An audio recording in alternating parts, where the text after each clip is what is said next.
Hello everyone, welcome back to our channel. Today we have another really fun video for you because we are teaching you this gorgeous lacy stitch from the Jasmine sweater. The Jasmine sweater is a spring-summer classic from Filatura to Crochet using the yarn Katie, 100% mercerized cotton in about a sport weight. So to get started on this tutorial, you'll need a couple materials. Firstly, of course, you need your yarn as always. Today we're using Katie number 14, which is this stunning pinky salmon color. And you of course need your needles. So today we're working with a US 10 or 6 millimeters.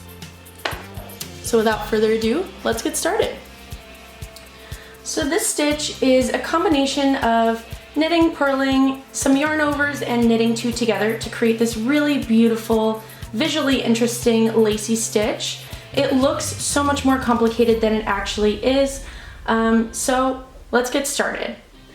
The first thing that I did was cast on an even number of stitches. In this swatch, I have 20 stitches on my size 10 needles. However, you can cast on as many as you want for just the practice round.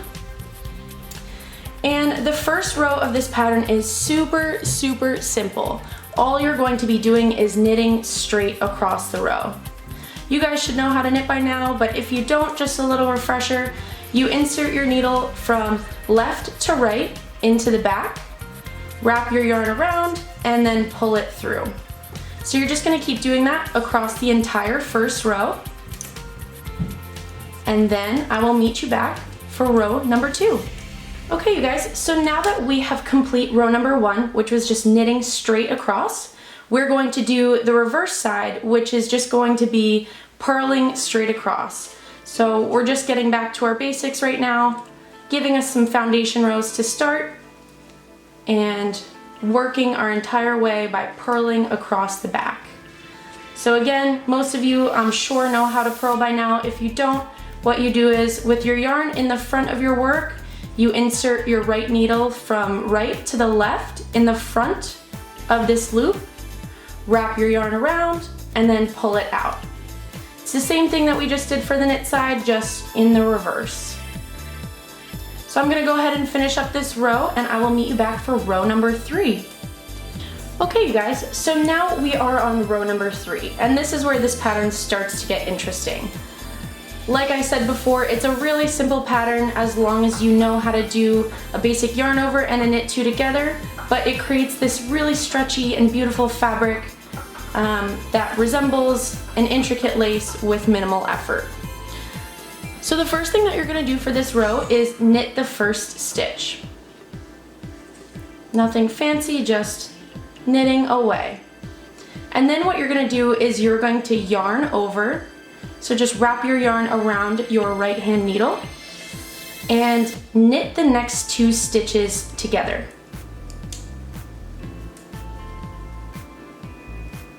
So then you're gonna do another yarn over and knit the next 2 stitches together. So the way we knit the first row, you do the same thing, just putting 2 loops into the needle rather than 1. So you're just gonna repeat that all the way to the end, and then you're going to knit your last stitch. Yarn over, knit 2 together. Yarn over. Don't forget those yarn overs, guys. Make sure you get them in. Sometimes if I'm going really quickly, I tend to forget, but an easy way to go check yourself is to just go back through all of your stitches and make sure you do have an even number. So if you started with 20 stitches, by the end of this row, you will still have 20 stitches in your pattern.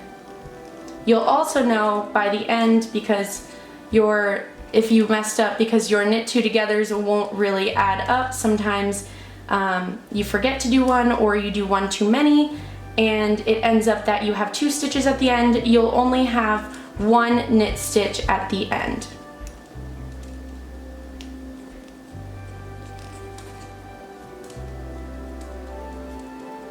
So we're gonna work it just like that, and then you're just gonna knit the last stitch like you normally would. Lost my grip there at the end. Okay, perfect. So just go ahead and stretch out your fabric. Sometimes it can bunch up when you do a lot of knit two togethers, but I will meet you back for row number 4. All right, so now that we are on row number 4, it's gonna be another super simple row. We're just gonna repeat row number 2 of this pattern and purl all the way across the back. So you're not doing anything fancy, you're not gonna knit through the back loops or anything. When it comes to those yarn overs, you're just going to purl them, and that's what's actually going to create the beautiful lacy fabric that you see in the front. So again, just go ahead and purl across this row and we will show you the final look. Okay, you guys, so that is it. Once we finish purling that row, you get this really beautiful chain-like fabric up here where you do those knit 2 togethers, and you end up with, I don't know if I can get it on camera, but it definitely does have a texture to the front. It kind of almost resembles a bobble in the front where you do the knit 2 togethers and the yarn overs. It creates this fabric that's super, super stretchy. I don't know if you guys can really tell, but it stretches way beyond where it would normally sit on the needles. It would kind of sit like this, but it really gives it another extra 2 inches when you stretch that fabric out. This stitch is so simple and it's really great for beginner or even intermediate knitters looking to challenge themselves or to knit up a sweater with something that's more than stockinette, something a little bit more challenging, just because you have to kind of keep your count on your stitches and make sure you're not increasing or decreasing too much. So if you guys are interested in a project with this swatch, we have the Jasmine sweater kits available. This color is available online. I'm personally obsessed with it. I think it's so cute, but I will leave everything linked down below. Thank you guys so much for watching this tutorial. Make sure you leave a like and comment down below and subscribe to our channel for more content. See you next time.